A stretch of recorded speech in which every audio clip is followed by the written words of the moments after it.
An unknown caller saved my life. Some time ago, I had decided to go on a little personal vacation out into the woods of northern Arizona. I was experiencing a sort malaise that was really messing with my creative flow, and I needed a chance to really knuckle down and just enjoy the natural world again. I had spent 6 days out in the wilderness, just enjoying the feeling of being in nature. But the night of day 7 was one I will never forget. Noise. Something was waking me up. Groggily, I rolled over and looked at my phone. It was ringing. I looked to the top of it and blinked. No signal. That made sense. I had come out here for the isolation, a chance to clear my head and make some music again. So why was my phone ringing? How was my phone ringing? I stared at the number as my phone rang incessantly. An unknown caller.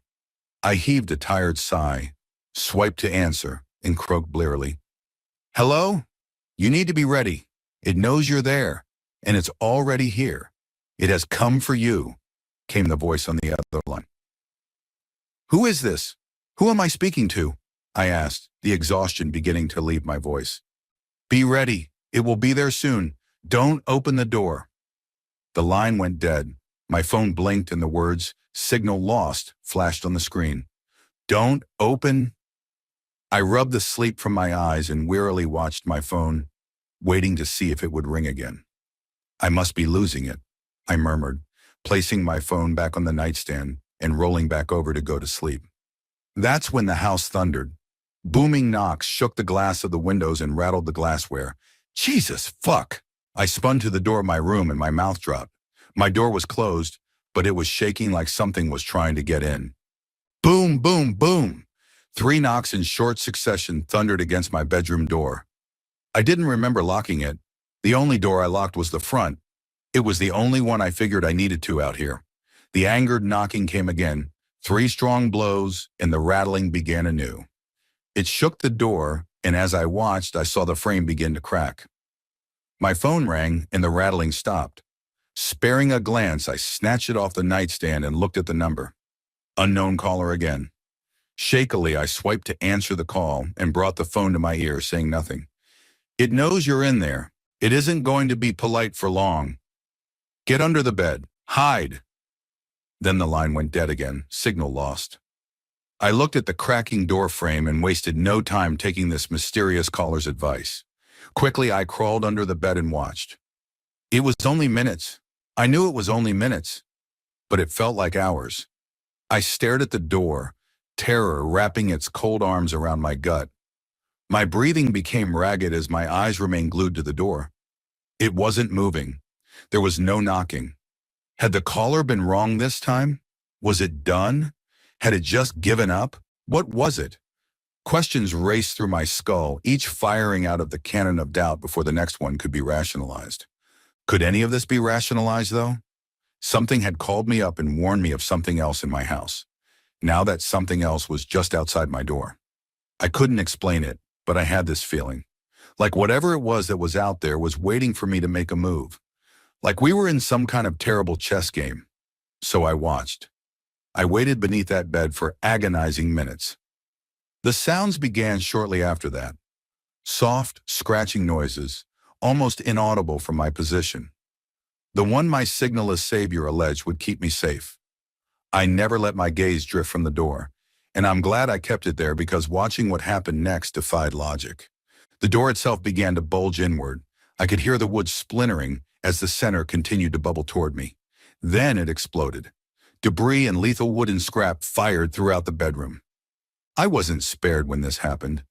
My hiding place provided shelter from the brunt of the door's destruction, but I was peppered with fragments of splintered wood that dug themselves into my skin. I wanted to cry out in pain, but the sight of what was beyond caught the scream in my throat.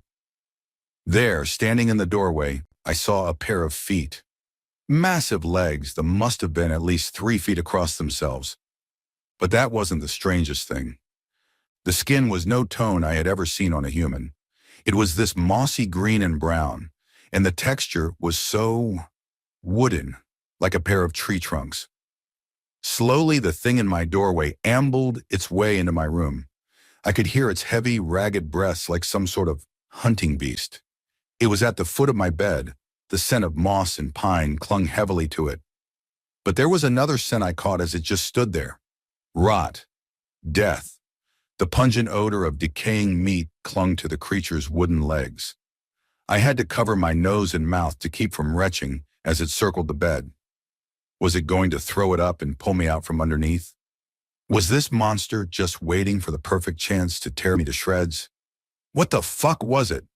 The feet turned, and suddenly my blood felt like ice. My whole body shivered as the temperature in the room suddenly plummeted. I could see my breath as this thing let out an ear-shattering roar. I can't place the sound, but it reminded me of a mixture between a jet engine's roar and a grizzly bear's growl. I watched from my hiding place as the nightstand was lifted and launched across the room. I could only hear the thing shatter as the creature tore the place apart. My eyes were discs in my head. My hands were clamped over my mouth to hide any sounds of breathing or whimpering. But just as it spun to face the bed, it stopped. Instead, whatever it was turned and shambled out of my room. What the fuck? What the fuck? They were the only words I could choke out as the creature disappeared from my sight. Then the phone rang again. Terrified, I seized it, trying to silence the ringer. I swiped to answer the caller and immediately began to whisper into the phone. What the fuck was that? Who are you? How the fuck did you know it was coming? There's no time for any of that. It knows where you are. You need to run. Jump out the window and keep running until you lose sight of this place. Keep going until you reach the highway. Don't come back until morning.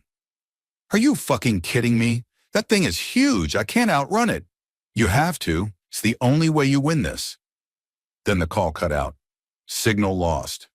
I steadied my breathing and psyched myself up, shooting out from under the bed as I heard that dreadful roar again. It was coming back. I didn't have time to think. No time to find shoes. I bolted toward the now shattered window and dove, slicing my arms and legs against the shards of glass. Adrenaline coursed through my veins, urging me to ignore everything else. I ran, bolted through the forest as fast as my legs would carry me. Twigs and rocks tore into my feet, but I kept going. Even as my chest began to tighten and my lungs began to feel like there was a fire being set beneath them. I ran. I couldn't hear the monster behind me anymore. Maybe it stayed at my cabin. Maybe it kept looking elsewhere. Every ounce of me just hoped I had gotten lucky. But the voice on the phone told me to keep running until I hit the highway. So I did.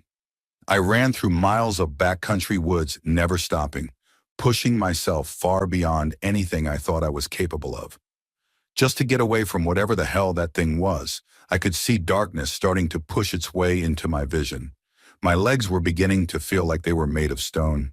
My body ached and every muscle screamed for me to stop, but I kept pushing. When I burst through the tree line onto the road, I stopped. Almost instantly, I began sobbing, and I dropped to my knees. I gazed up at the moon as my phone began to ring again. I pulled it out of my pocket and looked at the number.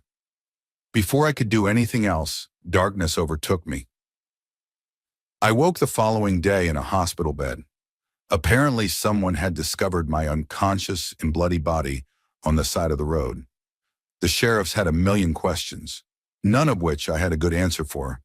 They thought my story sounded like something I had made up, but when they went to the cabin, many of them were singing a different tune. It looks like you got lucky and escaped one of the biggest bears I've ever seen, one of them said. Didn't find it, but the claw marks in the wood made it look like a damn dinosaur. Grizzlies are huge, son, but not even they leave marks like that. When I asked about the phone calls, they just shook their heads. There's no cell service that far out. You might have imagined that part and everything. It took me over a week to recover from my injuries. I was told I had lacerated a tendon in my right arm and that it had never quite functioned the way it had before.